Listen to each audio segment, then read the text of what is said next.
현재 제가 보고 있는 나스닥 미 증시 상황입니다. 자, 미국 증시는 3대 지수가 있죠. S&P 500 지수, 다우 지수, 나스닥 지수 이렇게 3대 지수로 나눠지는데 이 3대 지수는 커플링으로 움직여요. 커플링으로 움직이고 현재 나스닥이 상당히 많이 상승을 했고 제가 보는 관점으로는 현재 AI 버블권에 진입해 있다고 판단이 돼요. AI 버블권에 진입해 있다고 판단이 되고 이 진입해 있는 가장 확실한 이유는 과거 2007년도 미국발 금융위기 이 서브프라임 모기지 사태 당시로 돌아가는데 이 서브프라임 모기지 사태 당시에 전 세계 증시가 폭락을 했죠. 미국 3대 지수, S&P, 다우, 나스닥 지수가 단기간에 폭락을 했어요. 단기간에 폭락을 했고 이때 이 미국 3대 지수가 어느 정도까지 폭락을 했는지 보시게 되면 S&P 500 지수 같은 경우는 고점 15,500 대비 679원까지 대략적으로 마이너스 57% 정도가 폭락을 했고 다우지수 같은 경우는 고점 14,000 대비 6,509원까지 대략적으로 마이너스 54% 정도가 폭락을 했죠. 나스닥 지수 또한 고점 2,200 대비 1,009원까지 마이너스 55% 폭락. 이처럼 미국 대표 3대 지수는 글로벌 금융위기 쇼크를 받고 단기간에 50% 이상이 커플링 쇼크를 맞았었는데 그리고 나서 당시 저점 대비 서브프라임 모기지 사태 당시 쇼크 저점 대비겠죠. 이 저점 대비 현재 상승폭을 계산해 보게 되면 S&P 지수 500 같은 경우는 670 저점 대비 현재가가 5,579원이거든요. 대략적으로 저점 대비 7.3배죠. 730% 정도가 상승을 했고 다우지수 같은 경우는 6,500 저점 대비 현재가가 47,009원 대략적으로 한 550% 상승률이 있죠.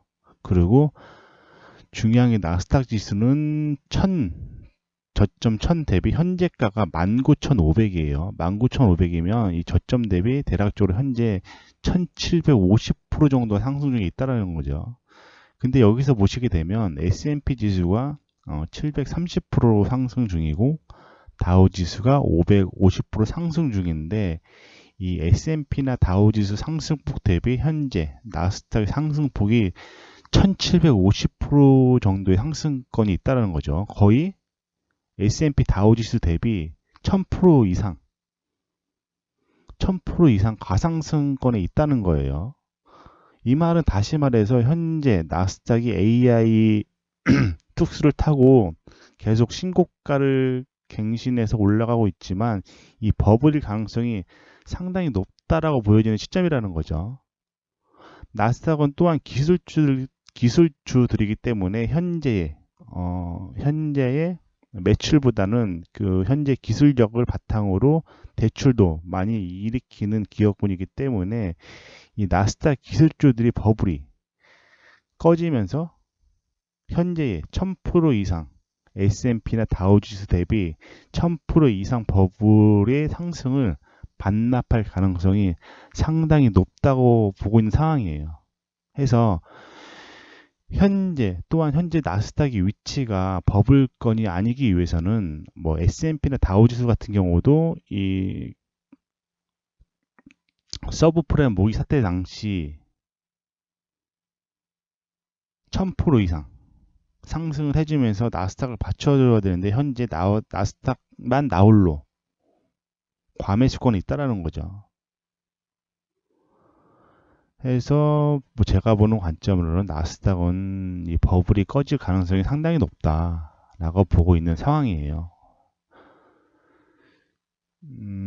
그리고 이제 비트코인 같은 경우는 물론 언제부턴가 이제 나스닥하고 비트코인이 단기간 하루 이틀이나 단기 상승이나 하락 증폭 같은 경우는 이 디커플링으로 움직이는 경우도 있지만 큰 흐름이죠. 뭐 단기간에 폭락을 한다거나 뭐 단기간에 상승을 한다거나 하는 큰 맥락의 추세에는 커플링으로 움직이고 있는 상황이에요. 대표적으로 2020년도 코로나 발생 당시에 글로벌 금융위기가 찾아왔죠. 글로벌 금융위기가 찾아오면서 전 세계 증시도 폭락했지만 비트코인 또한 15,000달러 구간에서 3,700달러 구간까지 약 56% 정도 단기간에 폭락을 했죠.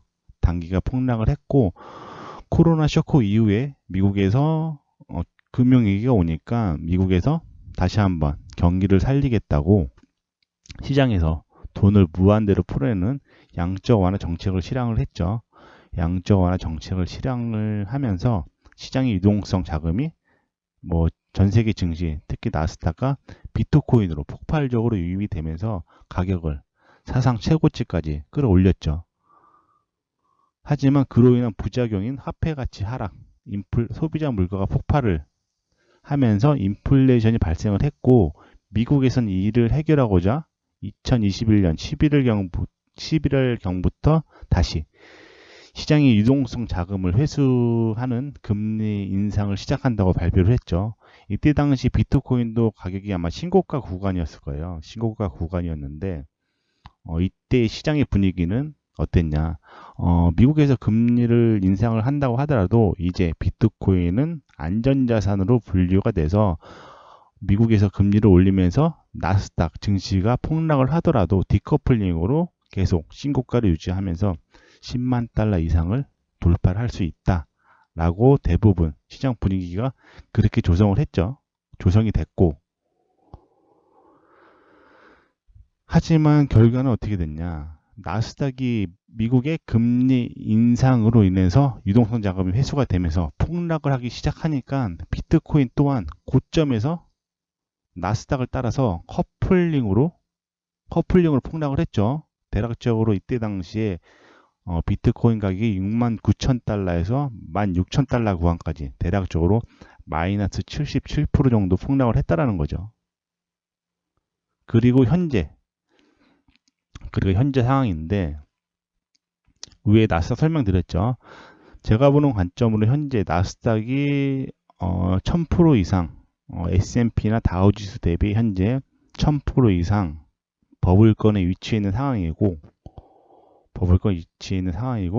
이 나스닥의 버블이 꺼지면서 미증시가 폭락을 하게 되면 이번에 비트코인이 버틸 수 있느냐는 거죠. 제가 보는 관점으로는 나스닥이 다시 한번 폭락을 하면 앞전에 두 번처럼 커플링으로 움직일 가능성이 상당히 높다고 보고 있다는 거죠. 해서 나스닥이 버블권에 있고 나스닥이 버블이 터지면서 폭락을 하게 되면 비트코인도 이번에 다시 한번 미증시 나스닥을 따라서 폭락할 가능성이 높다고 보고 있고 얼마 전에 이제 8월 5일이었나요? 이 시장에서 엔캐리 트레이드 청산 쇼크 불확실성이 불거졌죠. 그로 인해서 전 세계 증시가 폭락을 했죠. 8월 5일일 거예요. 이때 당시 비트코인 또한 미증시가 폭락을 하니까 어떻게 됐죠? 같이 커플링으로 쇼크를 맞고 현재 반등을 했지만 물론 나스닥도 반등을 했어요. 전 세계 증시도 반등을 했지만 8월 5일만 보더라도 빠른 속도로 미 증시가 빠른 속도로 움직이면은 비트코인 또한 커플링으로 움직인다 라고 보고 있는 상황이죠. 해서 나스닥 버블이 꺼지면서 폭락을 하게 되면 비트코인 또한 앞전에 두 번처럼 따라서 하락할 가능성이 상당히 높다라고 보고 있는 상황이고 현재 저 같은 경우는 농산물 해외 선물 쪽에 농산물도 매수 포진을 보유 중에 있고 주식도 일부 농산물 관련주를 보여주고 있는데 다들 아시겠지만 지구 온난화가 갈수록 심해지고 있는 상황이죠. 그로 인해서 기후 변화도 진행되는 상황이고 지구 온난화로 인해서 기후 변화는 농산물 작황에 직접적으로 영향을 주죠. 영향을 주고 기후 변화로 인해서 이 작황 농산물 작황의 감소가 되면 철저히 수요 공급의 원칙에 의해서 움직이는 농산물 가격이 폭발적으로 상승할 가능성이 상당히 높다고 보고 있어요, 현재. 왜 높다고 보고 있냐면, 뭐 좀 이따가 말씀드릴 텐데, 현재 기후 변화에도 불구하고 전체 농산물 가격이 10년 전 가격에 위치해 있어요, 실질적으로. 이게 계속 상승하는 게 아니라 이 10년 전 가격이나 현재 농산물 가격이 똑같다는 거죠. 이 말은 다시 말해서 물가 상승률을 감안하더라도 현재 가격 위치가 맞나? 왜냐면 10년 전 가격 위치에 현재 농산물 가격을, 그러니까 올라가지 못하고 계속 빠졌다라는 거죠. 물론 단기가 한번 올라갔다가 밑으로 빠지긴 했는데 현재 가격 위치가 10년 전 가격에 위치해 있다라는 거죠. 제가 보는 관점으로는 이 정상적인 가격 위치가 아니라는 거죠. 이 단적으로 과거에 농산물 가격이 폭등을 하면서 에그플레이션이 발생했던 적이 있어요. 이 에그플레이션이 뭐냐 간단히 설명드리게 되면 곡물 가격이 상승한 영향으로 일반 물가도 덩달아 오르는 현상을 가리키는 신조어죠. 왜냐하면 농산물 가격이 오르게 되게 되면 뭐 농산물로 만들어지는 뭐 밀가루, 뭐 밀가루나 뭐 빵, 뭐 피자, 뭐 기타 등등 뭐 그 농산물 주 사료로 먹고 자라는 뭐 가축들도 다 올라가겠죠, 가격이. 영국의 경제 주간지 이코노미스트에서 처음 사용한 것으로 알려져 있는데 이 잡지는 1845년 이후 식품값의 추이를 조사했는데 그 결과 세계 곡물 가격이 오랜 기간 낮은 수준을 지속했다고 하죠. 이 말 다시 말해서 현재 가격에 위치해 있었다는 거죠. 그리고 나서 2006년도 하반기에 급등을 했고 2007년도에는 세계 식품 가격 지수가 역대 최고치를 기록하였다고 분석을 했죠. 이 곡물 가격이 상승한 요인으로는 지구온난화, 10년 전에 지구온난화보다 지금이 더 안 좋은 상황이죠. 지구온난화 등 기상이변으로 인한 공급 감소, 육류 소비 증가에 따른 사료용 곡물, 농산물은 뭐 사람이 주식이기도 하지만 이 가축의 주식이기도 하니까요. 뭐 경작지 감소, 유가 급등 등으로 인한 생산 및 유통 비용 증가, 곡물을 이용한 대체 연료 활성화, 뭐 식량의 자원화, 뭐 투기 자본 등이 꼽을 수 있다고 하는데 이 곡물 가격 상승을 사회 전반의 물가 상승으로 확산되며 경제 위기를 초래할 가능성이 상당히 높다고 보고 있죠. 해서 뭐 저 같은 경우는 현재 위와 같은 상황이 다시 발생할 가능성이 높다고 보고 있는 상황이죠. 농산물 가격이 상승하게 되면 농산물 관련, 뭐 에그플레이션 관련 주식 또한 테마주로 묶여서 상승할 가능성이 상당히 높다고 보고 있는 상황이고 농산물 가격 상승, 에그플레이션 테마주는 뭐 개인적으로도 한번 찾아보시기 바라고, 뭐 저 같은 경우는 현재 뭐 소폭 약간 진입해 있긴 하지만 일단은 농산물 가격이 중장기적으로 상승을 하면서 이 에그플레이션 농산물 관련 주들이 테마를 이루면서 상승을 할 가능성이 높다고 보고 있는 상황이에요. 그리고 이제 마지막으로 현재 이제 미국은 이제 금리를 내리겠다는 정책을 유지 중에 있죠. 금리를 내리겠다는 정책을 유지 중에 있는데 일본 같은 경우는 이 금리 뭐 개인 플레이죠. 금리 정책 개인 플레이요. 일본 같은 경우는 뭐 금리를 올리지 않아 그 전에 과거에도 계속 미국이 금리를 올리고 있는 상황에도 뭐 제로 금리, 마이너스 금리를 유지를 했고 그로 인해서 엔화가 초약세로 떨어졌죠. 초약세로 떨어진 상황에서 현재 일본 쪽에서도 이제 금리를 올리겠다는 정책인 상황인데 어떻게 보니 일본하고 미국 강대국들이 현재 금리 정책이 이 반대 정책이에요. 디커플링 정책이죠. 미국은 금리를 내린다. 일본은 금리를 올린다. 근데 이 상황이 왜 글로벌 금융위기로 올 수 있냐면 8월 5일날로 다들 보셨을 거예요. 이 엔케리 트레이드 청산 쇼크죠. 이 저금리로 투입됐던 일본의 저금리로 투입됐던 전 세계 각국 증시에 투입이 되어 있겠죠. 정확히 얼마나 투입이 되어 있는지 모르겠지만 뭐 몇천조 이상, 몇백조, 몇천조 이상 일본 자금이 각국 증시에 지금 투입이 됐다고 해요. 투입이 됐다고 하는데 일본에서 금리를 올리게 되면은 저금리로 빌렸던 일본의 자금이 주식 자금이 청산이 되겠죠. 청산이 되면서 본국으로 소환이 되겠죠. 그렇게 되게 되면 이제 엔캐리 트레이드 청산 쇼크라고 시장에서는 엔캐리 트레이드 청산 쇼크라고 말을 하는데 그 엔캐리 트레이드 청산 쇼크 불확실성을 얼마 전에 증시 뭐 나스닥 지수 사상 최고치로 빠지고 하루 만에 뭐 다시 반등을 하게 됐지만 비트코인 또한 단기간에 나스닥을 따라 폭락을 했죠. 했기 때문에 뭐 현재 저 같은 경우는 엔화 강세, FX 마진으로 달러가 약세가 되고 엔화가 강세가 될 가능성이 높다고 해서 지금 진입 중에 있는데 저 같은 경우는 당분간은 엔화 어차피 미국 쪽에서 금리를 내리고 일본이 버티고만 있어도 자연스럽게 엔화 강세가 되겠죠. 그래서 현재 저 같은 경우는 당분간 엔화가 강세에 될 가능성이 높다. 그래서 달러가 약세, 엔화가 강세. 일단 포지션을 잡고 있는데 일단 당분간은 뭐 그렇게 되면 일단은 증시 쪽이 압박이 될 가능성이 높아요. 뭐 일본 쪽에서 금리를 내릴 가능성은 거의 없다고 전무후무하다고 보고 있고 금리를 올리지 않고 버티고만 있어도 자연스럽게 엔화 가치가 상승하는 구간에 있으니까 일단은 그래서 현재 전체적인 시장 분위기는 좋지 않게 보고 있다.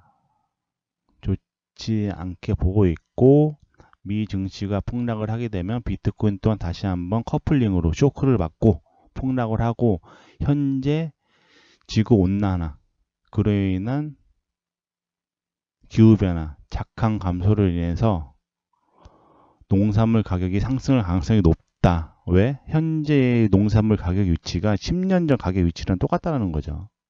올라가지 못했다는 거죠. 지구온난화 기후변화에도 불구하고 10년 전 가격 위치에 있다는 건 이 정상적인 가격 위치가 아니다 라고 보고 있는 시점이고 엔화 같은 경우는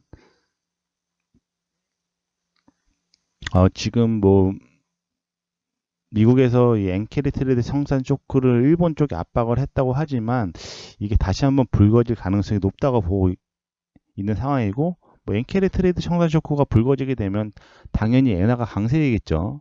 엔화가 강세이기 때문에 청산 쇼크가 일어날 거라고 보고 있고 해서 뭐 당분간 엔화 강세가 될 가능성이 상당히 높다고 보고 있고 뭐 여기까지는 어디까지나 뭐 제가 보는 관점이에요. 뭐 맞는 것도 있고 안 맞는 것도 있으니까 일단은 뭐 참고해서 들으실 거면 참고해서 들으시면 될 것 같고 일단은 뭐 전체적인 제가 시장을 바라보는 뷰이니까 참고하실 내용만 뭐